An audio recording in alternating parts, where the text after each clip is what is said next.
చెప్పడానికి నేను సిద్ధంగా ఉన్నాను అధ్యక్ష. దానికి వినే అవకాశం కూడా మీరు కూడా కల్పించాలని మరి కోరుకుంటున్నా అధ్యక్ష. మొదటగా గౌరవ సభ్యురాలు మాట్లాడుతూ 59% పెరిగినాయి అని నేనే చెప్పాను అన్నారు అధ్యక్ష.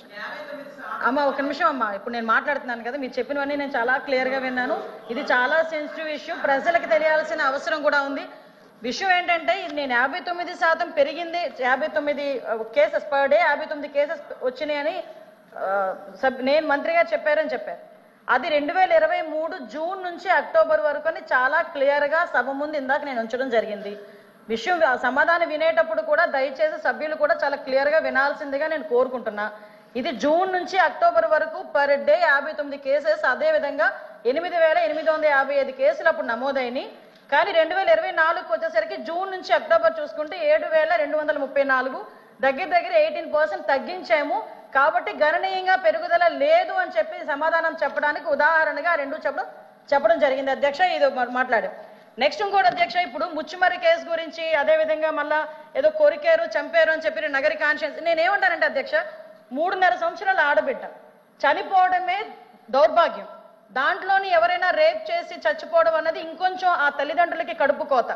అటువంటి సందర్భాల్లో కూడా దాన్ని కూడా రాజకీయం చేయడానికి, దానికి చిలువలు పలవలు అల్లి దాని గురించి మాట్లాడే పరిస్థితి వచ్చినప్పుడు నిజంగా ఒక ఆడపిల్లలుగా మనం ఆలోచించాలి, తల్లిదండ్రులుగా మనం కూడా కాసేపు ఆలోచించి మాట్లాడాలన్న సంగతి అయితే నేను తెలియజేసుకున్నాను అధ్యక్ష. ఎందుకంటే అధ్యక్ష, ఇక్కడ ముచ్చుమరి కేసు అవనేయండి, అత్తాకోడలు రేప్ విషయం అవనేయండి, అదేవిధంగా పుంగునూరులో జరిగిన విషయం అవనేయండి, ఏదైనా జరిగిన తర్వాత అసలు ప్రాథమిక విచారణ జరిగిన తర్వాత పోలీస్ డిపార్ట్మెంట్ దగ్గర నుంచో లేకపోతే వాళ్ళ తల్లిదండ్రుల నుంచో ఒక నోట్ వచ్చిన తర్వాత దాని గురించి మాట్లాడండి, పోరాటం చేయండి. దానికి మేమేం చేయాలో మేము చెప్తాం అధ్యక్ష. అంతేగాని రేపే జరగకుండా అమ్మాయిని గ్యాంగ్ రేప్ చేశారు, తర్వాత చంపేశారు, ఇలాంటి పదాల వల్ల తల్లిదండ్రుల తాలూకా మానసిక వేదన ఎంత ఉంటుందో ఒక తల్లిగా నేను కూడా అనుభవించి చెప్పే పరిస్థితి అందరం కూడా దాని గురించి మనం అనుభవించి మాట్లాడుకోవాలి అధ్యక్ష. అదేవిధంగా అధ్యక్ష, మరీ చెప్తున్నాం, ఇప్పటి వరకు జరిగిన క్రైమ్స్ అన్నింటిలోని కూడా మాక్సిమం అందరినీ కూడా 24 గంటల నుంచి 48 గంటల్లో మొత్తం అందరినీ కూడా అరెస్ట్ చేయడం జరిగింది. వాళ్ళందరినీ కూడా రిమాండ్ పెట్టడం జరిగింది. దయచేసి వినండి సార్ ప్లీజ్, ఇది చాలా సెన్సిటివ్ విషయం. మీరైనా నేనైనా ఎవరైనా మహిళల భద్రత విషయంలో రెడీగా ఉండాల్సిందే, పరంగా ఉండాల్సిందే. దయచేసి ఇప్పుడు మేము చెప్తున్న విషయాల్లో మీకు ఏమైనా అబద్ధం అనిపిస్తే కనుక నేను మళ్ళా ఎంతమంది మాట్లాడినా సమాధానం చెప్పడానికి నేను రెడీగా ఉన్నా. దయచేసి ఒకసారి ముచ్చుమరి విషయంలో ఎవరైతే చంపేశారో నిజంగా అమ్మాయి బాడీ ఐడెంటిఫికేషన్ అవ్వలేదు. ఐడెంటిఫై ఎందుకు అవ్వలేదు అన్న సంగతి కొన్ని బయటికి మనం చెప్పలేము కాబట్టి ఆ విషయంలో చెప్పలేకపోతున్నాను అధ్యక్ష. సభ ముందు కొన్ని ఉంచలేము. రిటర్న్ గా రాసిమన్నా కూడా రిటర్న్ గా రాసి ఇవ్వడానికి మేము రెడీగా ఉన్నాం అధ్యక్ష. అదేవిధంగా మిగతా అన్ని విషయాల్లోని కూడా మేము పట్టుకున్నాం అధ్యక్ష. నేను నిజంగా విమర్శించాలి, ఇక్కడే కూర్చొని విమర్శించాలి అనుకుంటే 2019 నుంచి 24 వరకు సీఎం గారి ఇంటి దగ్గరలో గ్యాంగ్ రేప్ జరిగితే ఈ రోజు వరకు వెంకటరెడ్డి అన్న వ్యక్తిని పట్టుకున్నారా? అదేవిధంగా విజయవాడ నడిబొడ్డులో ఒక దళిత వికలాంగురాల్ని హాస్పిటల్లో రూమ్ లో పెట్టి 3 రోజులు సామూహిక అత్యాచారం జరిపితే అదే విషయం కూడా చంద్రబాబు నాయుడు గారు చంద్రబాబు నాయుడు గారి మీద కేసు పెట్టిన సంగతి మర్చిపోయారా? అధ్యక్ష నేను చెప్పాలి అధ్యక్ష, దయచేసి నాకు అవకాశం ఇవ్వండి. ఇలాంటి సంఘటనలు మేము చెప్పాలంటే కొన్ని కోళ్ళు చెప్తాం, ఇలాంటి సంఘటనలు అది కాదు ఈ రోజు జరగాల్సిన సంగతి గురించి. అదేవిధంగా మీరు ఇంతకు ముందు చెప్పారు అధ్యక్ష, పోలీసుల వైఫల్యం అని చెప్పి మాలో చాలా క్లియర్ గా చెప్తున్నారు అధ్యక్ష. బాల్ ఈ రోజు పోలీసుల వైఫల్యం ఇప్పుడు కాదు అధ్యక్ష. పోలీసుల వైఫల్యం 5 నెలల కాలంలో వాళ్ళ దగ్గర వసతులు లేకపోయినా, వెహికల్స్ లేకపోయినా, వాళ్ళకి ఫోరెన్సిక్ ల్యాబొరేటరీ అనేది వాళ్ళ దగ్గర లేకపోయినా, అదేవిధంగా వాళ్ళకి కనీసం ఫింగర్ ప్రింట్ ఐడెంటిఫికేషన్ డివైజెస్ లేకపోయినా ఈ 5 నెలల్లో వితిన్ 24 గంటల నుంచి 48 గంటల్లో నేరస్తులు పట్టుకుని రిమాండ్ పంపించిన ఘనత మా పోలీసు వ్యవస్థ అధ్యక్ష. 5 సంవత్సరాలు పోలీసులు ఎట్టున్నారు అధ్యక్ష? తెలుగుదేశం పార్టీ ఇళ్ల దగ్గర పరదాలు కట్టడానికి, చెట్టు నరకడానికి, ఇంట్లో రోడ్డు మీదకి వచ్చేసరికి కాపులాలు కాయడానికి తప్పించి ఏ రోజైనా కనీసం ఒక ఆడపిల్లని రక్షించే విషయంలో అధ్యక్ష చెప్పాలి అధ్యక్ష. ఇంకొన్ని విషయం అధ్యక్ష, దిశ చట్టము, దిశ యాప్ గురించి మాట్లాడుతున్నారు. గౌరవ సభ్యులు కూడా పోలీస్ డిపార్ట్మెంట్ నుంచి వచ్చారన్నారు, సంతోషం అధ్యక్ష. అధ్యక్ష, పోలీస్ డిపార్ట్మెంట్ లో వచ్చిన మా సభ్యులకి కానీ మీ చైర్కి కానీ అడుగుతున్నాను అధ్యక్ష, అసలు దిశ చట్టం అనేది ఉందా? దిశ చట్టం చట్టబద్ధత జరిగిందా? దిశ చట్టం చట్టబద్ధత లేకుండా దిశ పోలీస్ స్టేషన్ ఏర్పాటు చేసుకుని రాజమండ్రిలో దిశ పోలీస్ స్టేషన్ ఇదే సభ్యులందరూ కలిపి అప్పుడున్న మాజీ సీఎం గారు జగన్మోహన్ రెడ్డితో కలిపి రిబ్బన్ కట్ చేయించారు అధ్యక్ష. ఇక్కడ ఎంత దౌర్భాగ్యమైన పరిస్థితి అంటే అధ్యక్ష, అదే రోజు సాయంత్రం ఒక సామూహిక అత్యాచారం 3 రోజుల పాటు ఒక మైనర్ బాలికని, దళిత బాలికని అత్యాచారం చేసి అదే దిశ పోలీస్ స్టేషన్ ముందు వదిలేసి వెళ్ళారు అధ్యక్ష.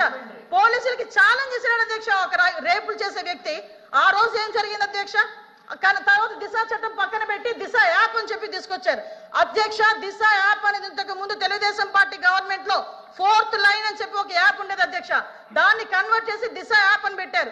నిజంగానే దిశ యాప్ ద్వారా నిజంగానే నేరాలు తగ్గించేసాము, లేకపోతే నేరాలకు సంబంధించి మేము చాలా మందిని పట్టేసుకున్నామంటే రికార్డ్స్ ఎందుకు నేరాలు పెరిగిపోయినాయని చెప్తుంది అధ్యక్ష. దిశ యాప్ కాదు అధ్యక్ష, ఈ రోజు దిశ పోలీస్ స్టేషన్ అన్నారు. ఆ రోజు మహిళా పోలీస్ స్టేషన్ బోర్డులు తీసి దిశ పోలీస్ స్టేషన్ అని పెట్టడం నిజం కాదా అధ్యక్ష? మీ సభ్యులు చెప్పాలి, పోలీస్ ఆఫీసర్ కదా ఆయన. ఆ రోజు దిశ మహిళా పోలీస్ స్టేషన్ బోర్డులు మార్చి దిశ పోలీస్ స్టేషన్ అని ఏర్పాటు చేసి ఈవెన్ నిర్భయ యాక్ట్ గురించి చెప్పారు. నేను అన్ని విషయాలు మాట్లాడడానికి సిద్ధపడి అక్కడికి వచ్చా. నిర్భయ యాక్ట్ గురించి మాట్లాడేది అధ్యక్ష. దిశ చట్టం అని చెప్పి లేని చట్టాన్ని తీసుకొచ్చిన తర్వాత చాలా మంది దిశ పోలీస్ స్టేషన్కి వెళ్ళి మీకు కంప్లైంట్ ఇచ్చామంటే దిశ చట్టం ద్వారా మేము నోట్ చేస్తున్నామన్నారు. నిర్భయ చట్టాన్ని కనీసం పెట్టడానికి కూడా ముందుకు రాలేదు అధ్యక్ష. నిర్భయ చట్టం ఉండి కూడా దిశ చట్టం అని లేని చట్టాన్ని బయటకు తీసుకొచ్చి అక్కడున్న వాళ్ళని ఎవరైతే వాళ్ళు ఇబ్బందులు పడి వచ్చారో, బాధితులు వచ్చారో వాళ్ళని కూడా ఇబ్బందులు పెట్టే పరిస్థితి వచ్చింది అధ్యక్ష. అదేవిధంగా అధ్యక్ష చాలా ఇష్యూస్ ఉన్నాయి అధ్యక్ష, మీరు చెప్తున్నారు. ఇందాకే అమ్మ నేను లాస్ట్ లో మాట్లాడతా. ఈ రోజు అదేవిధంగా అధ్యక్ష గౌరవ సభ్యులు పోలీస్ డిపార్ట్మెంట్ నుంచి వచ్చారు. ఒక కేసు వచ్చిన తర్వాత దాని ఇన్వెస్టిగేషన్ చేయాలి, దాని గురించి సంబంధించి ఛార్జ్ షీట్ ఫైల్ చేయాలి, ఫోరెన్సిక్ డిపార్ట్మెంట్ నుంచి మనకి రావాలి అధ్యక్ష, రిపోర్ట్లు కూడా రావాలి. అమరావతిలో ఫోరెన్సిక్ డిపార్ట్మెంట్ కి సంబంధించి ఒక ల్యాబొరేటరీ కట్టడానికి సెంట్రల్ గవర్నమెంట్ దగ్గర 200 కోట్ల రూపాయలు శాంక్షన్ చేస్తే కేవలం అమరావతిలో ఉన్నది ఆ ఒక్క ల్యాబొరేటరీ అనే ఉద్దేశంతో ఈ రోజుకి కన్స్ట్రక్షన్ మధ్యలో ఆపేసి 5 సంవత్సరాలు ఫోరెన్సిక్ ల్యాబొరేటరీని కూడా ఒక్క స్టెప్ ముందుకేయకుండా చేసిన మీరు ఈ రోజు ఫోరెన్సిక్ ల్యాబొరేటరీ గురించి మాట్లాడుతుంటే బాధ అనిపిస్తుంది అధ్యక్ష. 5 సంవత్సరాలు వేస్ట్ అయింది. ఈ రోజు 5 సంవత్సరాల్లో ఫోరెన్సిక్ ల్యాబొరేటరీ కనుక జరిగుంటే, నిర్మాణం జరిగుండి ఈ రోజుకి కూడా లైవ్ లో ఉండుంటే ఇలాంటి సంఘటనలు జరిగిన వెంటనే శిక్ష పడేదానికి 4 సంవత్సరాలు 5 సంవత్సరాలు అవసరం లేదు అధ్యక్ష. 4-5 నెలల్లో శిక్ష పడి నేరస్తున్న వాళ్ళు ఈ రోజు జైలు శిక్ష అనుభవించే పరిస్థితులు ఉండేది అధ్యక్ష. ఆ రోజు జరిగిన ల్యాప్సెస్ ఇన్ని మన దగ్గర పెట్టుకొని వాళ్ళ దిశ చట్టానికి 4 వీలర్స్ అన్నారు, 2 వీలర్స్ అన్నారు. ఎక్కడున్నాయి అధ్యక్ష? మంత్రి గారు ఒక్క విషయం వినాలి. ఇప్పుడు అడిగిన దానికి సమాధానం చెప్పండి. మీ ఒక్క ప్రశ్నకే అరగంట టైం తీసుకుంటే సభ నడపాలి కదా. మీరు క్లోజ్ చేయండి. అధ్యక్ష ఇక్కడ మీరు ఒక మాట నాకు మాట వినాలి. అడిగిన దానికి చెప్పండి అధ్యక్ష. నాకు ఒక మాట, వీళ్ళందరూ క్వశ్చన్స్ వేశారు అధ్యక్ష. అధ్యక్ష నేను వాళ్ళు వేసిన క్వశ్చన్స్ కి బియాండ్ ఒక లైన్ కూడా లేదు. మీరు క్వశ్చన్ కి సమాధానం చెప్పండి, తప్పే లేదు. క్వశ్చన్ కి సమాధానం మీరు పూర్వపరాలు వర్తమానం అన్ని చెప్తేలాగా వన్ వర్డ్ ఆన్సర్ చెప్పలేం కదా. వాళ్ళు క్వశ్చన్స్ అడిగారు, మేము చెప్తున్నాము. కూర్చోండి సార్ అధ్యక్ష చెప్పండి మంత్రి. 5 సంవత్సరాలు లా అండ్ ఆర్డర్ ఫెయిల్ అయింది, నిజంగానే ఫెయిల్ అయిందండి. శ్రీనివాస్ గారు కూర్చోండి. శ్రీనివాస్ గారు కూర్చోండి. కూర్చున్నారంటే ఇంక నిజంగానే ఫెయిల్ అయింది. కూర్చోండి. మేడం చెప్పండి. మాట్లాడుతున్నారు అధ్యక్ష, ఇది కాదు, సభ్యత కాదు. నేను సమాధానం చెప్తున్నాను ఒక మంత్రిగా. వాళ్ళు క్వశ్చన్స్ అడిగారు, చెప్తున్నాను అధ్యక్ష. ఇంకా అధ్యక్ష ఈ రోజు మహిళల గురించి మాట్లాడటం అన్నది భాష గారు అయిన తర్వాత మాట్లాడదు. మేడం గారు చెప్పిన తర్వాత నేను మీకు రిక్వెస్ట్ మేడం మీరు చేతితో మాట్లాడండి. చాలా అనకూడదు కాబట్టి నేను ఆగుతున్నా. ఇప్పటి వరకు సభ్యులు అడిగిన క్వశ్చన్స్ ని దాటి నేను ఒక్క లైన్ ముందుకెళ్ళానేమో మీరే చెప్పండి. సభ్యులు అడిగిన దానికి కూడా వినే ఓపిక వాస్తవాలు చెప్తుంటే అంత బాధగా ఉందా? వాస్తవాలు చెప్తుంటే బాధగా ఉందా మీకు? మేడం మీరు చేతితో మాట్లాడండి అధ్యక్ష. ఇంకొక 2 నిమిషాలు అధ్యక్ష. మీరు సభతో మాట్లాడేది చేతితో మాట్లాడండి. ఇప్పటి వరకు లాస్ట్ క్రైమ్ అవనియండి, ఇప్పుడు జరుగుతున్న ఏ క్రైమ్ అయినా అధ్యక్ష, మనం జనరల్ గా కనుక నేను కేస్ స్టడీస్ కూడా చూశాను అధ్యక్ష. నేను హోమ్ మినిస్టర్ అయిన తర్వాత జరిగిన సంఘటనలకు సంబంధించి ప్రతి ఒక్క కేసుకి సంబంధించిన కేస్ స్టడీస్ కూడా మేము చూసుకున్నాం అధ్యక్ష. మేజర్ పార్ట్ గాంజాయి డ్రగ్స్ వాటిని బేస్ చేసుకొని అలాంటి వాళ్ళ పరిస్థితిలోని ఎక్కువగా జరిగిన పరిస్థితి అధ్యక్ష.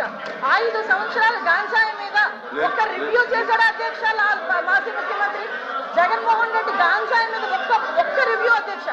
ఈ రోజు గాంజాయిని అరికట్టడానికి దమ్మున్న నాయకుడు మా నాయకుడు గంజాయి నార్కోటిక్ టాస్క్ ఫోర్స్ ఈ రోజు తీసుకొచ్చారు అధ్యక్ష. 5 సంవత్సరాల్లో గంజాయి గురించి ఒక్కసారి కూడా మాట్లాడలేదు అధ్యక్ష. నేను విషయం చెప్తున్నాను అధ్యక్ష. దాని ప్యారలల్ గా ఈ రోజు వరకు జరుగుతున్న సంఘటనలు ఈ రకంగా వచ్చినాయి అధ్యక్ష. దయచేసి అది కూడా ఆలోచించుకోవాలి. ఒకటి లాస్ట్ అండ్ ఫైనల్ గా చెప్తాను అధ్యక్ష, ఈ గవర్నమెంట్ మహిళల భద్రత మీద పెద్దపీట వేసింది మహిళల భద్రత గురించి. ఈ రోజుకి కూడా మేము స్టాండ్ అయి ఉన్నాం. స్పెషల్ కోర్టులు ఏర్పాటు చేసి ఎవరైతే నిందితులు ఉన్నారో వాళ్ళకి త్వరితగతిన శిక్షలు పడేటట్టుగా ఈ రోజు గవర్నమెంట్ తీసుకుంటుంది. మహిళల విషయంలో ఇంక్లూడింగ్ జగన్మోహన్ రెడ్డి తల్లికి చెల్లికి అన్యాయం జరిగిన ఈ రోజు ఈ గవర్నమెంట్ మేము నుంచుంటామని చెప్పి మీ సభాముఖంగా మీ అందరికీ కూడా తెలియజేసుకుంటాం అధ్యక్ష. దాని మీద మేము స్టాండ్ అయ్యాం. వాళ్ళు చేసిన దానికి అధ్యక్ష నేను చెప్పిన దాంట్లో ఏ తప్పు ఉందని అందరు నుంచున్నారు చెప్పండి అధ్యక్ష. అదేంటి అధ్యక్ష అందరు నుంచున్నారు కదా. నేను చెప్పిన దాంట్లో ఏ తప్పు ఉందో అడగమనండి. కాబట్టి అధ్యక్ష మేడం మీ విషయంలో ఫెయిల్ అయింది సార్. మీ విషయంలో ఫెయిల్ అయింది. ఆయన విషయంలో ఫెయిల్ అయింది. శ్రీనివాస్ గారి విషయంలో ఫెయిల్ అయిందని మనం మాట్లాడుకోవాలి. లేకపోతే అనంతబాబు ఎందుకు కూర్చుంటాడా? డోర్ డెలివరీలు చేసిన వచ్చి కూడా ఎందుకు కూర్చొని మాట్లాడుతున్నారు? డోర్ డెలివరీలు చేసిన వచ్చి కూడా మాట్లాడుతున్నారు. మంత్రి గారు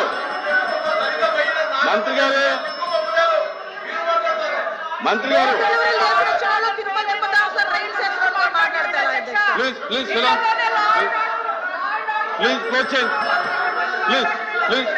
ఎలా మాట్లాడమంటారు అధ్యక్ష? క్లోజ్ చేయండి. కాబట్టి అధ్యక్ష ఈ రోజుకి కూడా మహిళల భద్రత విషయంలో ఈ గవర్నమెంట్ స్టాండ్ అయి ఉన్నాం. మేజర్ పార్టీ మహిళల రక్షణ విషయంలో పెట్టుకున్నాం. మహిళల జోలికి వచ్చిన మహిళల గురించి సోషల్ మీడియాలో ఇష్టానుసారంగా మాట్లాడిన బూతులు తిట్టినా కూడా ఈ గవర్నమెంట్ ఫర్మ్ గా వ్యవహరించి వాళ్ళకి శిక్షలు విధించేటట్టుగా మేము ఉంటాము. మళ్ళీ ఇంకో విషయం చెప్తాను అధ్యక్ష. దేవతలు పూజింపబడాలని మాట్లాడారు. నేను ఒకటే మాట్లాడుతున్నా. జగన్మోహన్ రెడ్డి తల్లికి చెల్లికి బాబాయ్ కూతురైన ఆ చెల్లికి కూడా అన్యాయం జరిగిన ఈ రోజు మేము నుంచుంటామని మీ అందరికీ కూడా తెలియజేసుకుంటాం అధ్యక్ష. వాళ్ళకి సహాయ సహకారం అందిస్తాం. వాళ్ళకి కూడా న్యాయం జరిగేటట్టుగా చేస్తాం. ఎల్ఓపి గారు కూర్చోండి అందరూ కూర్చోమ్మా కూర్చో. సబ్జెక్ట్కి ఇవ్వండి సార్. ఇండిపెండెంట్ సబ్జెక్ట్కి ఇవ్వండి సార్. క్లోజ్ చేయండి సార్. ఇండిపెండెంట్ క్లోజ్ చేయండి. మాకొద్దు. కూర్చో మాట్లాడండి. మీరు మాట్లాడండి. కూర్చో. ఎల్ఓపి గారు మాట్లాడండి. అధ్యక్ష ధన్యవాదాలు అధ్యక్ష. బడ్జెట్ నేపథ్యంలో మాట్లాడే అవకాశంతో పాటు 7 నెలలు అవుతుంది అధ్యక్ష ప్రభుత్వం ఏర్పాటై. Please silent. ఎన్నో ప్రభుత్వాలు చూస్తాం అధ్యక్ష. రాష్ట్రంలో చూస్తాం, కేంద్రంలో చూస్తాం. ప్రభుత్వాలు ఏర్పాటైన 2 నెలల్లో బడ్జెట్ ప్రవేశపెట్టడం, దాని నుంచి ఆమోదం చేసుకోవడం. అలాగే ఎందుకంటే ఎన్నికలైన ప్రభుత్వాలు కాబట్టి ఆ ఎన్నికలప్పుడు వచ్చి ఏవైతే హామీలు ఇచ్చారో హామీలను వచ్చి బడ్జెట్లో వాటిని పొందుపరచడం, వాటికి తగ్గట్టు ప్రతిపాదన చేసుకోవడం అనేది ఆనవాయితీ అధ్యక్ష. ఆ ప్రకారం వచ్చింది అధ్యక్ష ఇంతవరకు కూడా. ఇదేమీ కొత్త కాదు అధ్యక్ష. మేలో ఎలక్షన్ జరగడం అనేది సాక్షాత్తు కేంద్రంలో ప్రధానమంత్రి గారు జూలై నెలలో ఆయన చేస్తే అంటే జూన్ నెలలో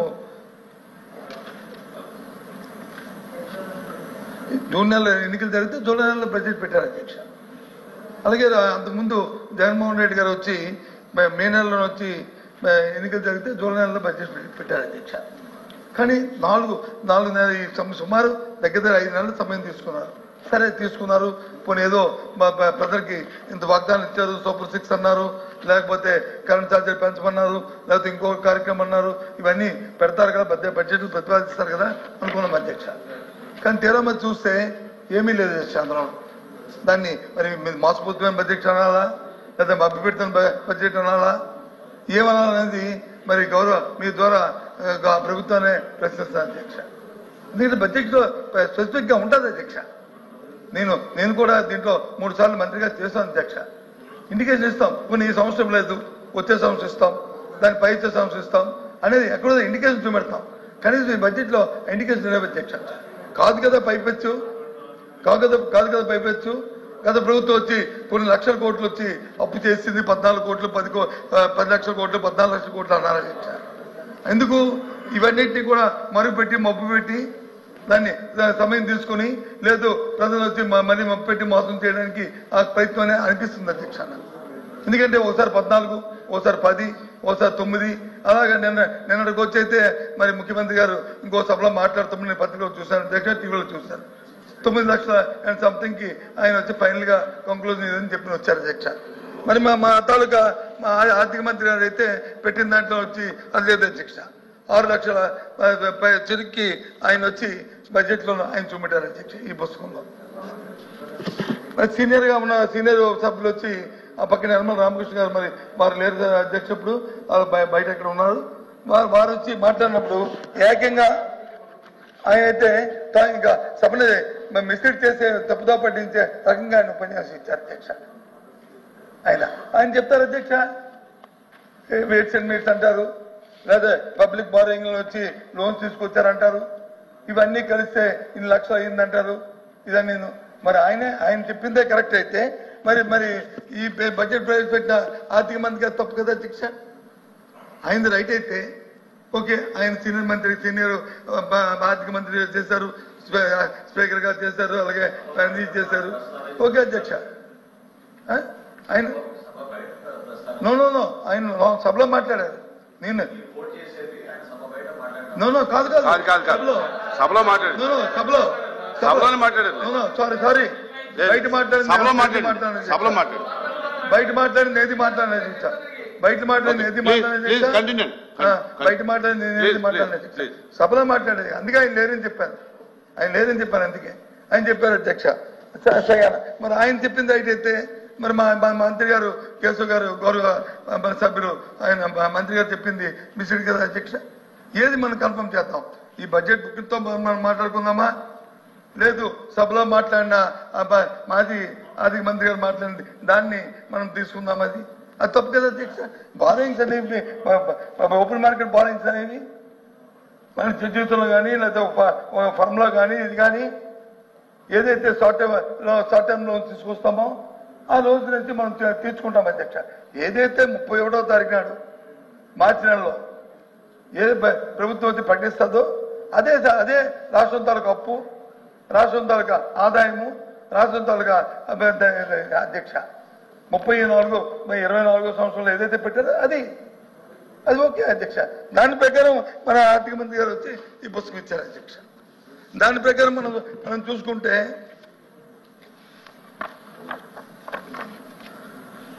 ఆయన చూపెట్టిన అప్పులు వచ్చి 6,46,000 కోట్ల 531 చూపెట్టారు అధ్యక్ష.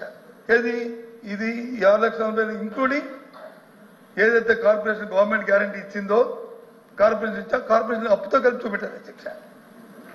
కానీ ఒక విషయం అధ్యక్ష, మరి ఎంత పెద్దలు మనం తెలిసిన వాళ్ళు ఎఫ్ఆర్బిఎం ఉంటుంది, ఎఫ్ఆర్బిఎంకి దాటి అధికంగా అప్పులు చేయ అవకాశం ఏ రాష్ట్రానికి ఉంది అధ్యక్ష? మన భారత రాజ్యాంగంలో ఏ రాష్ట్రం అయినా సరే ఎలా చేస్తారు అధ్యక్ష?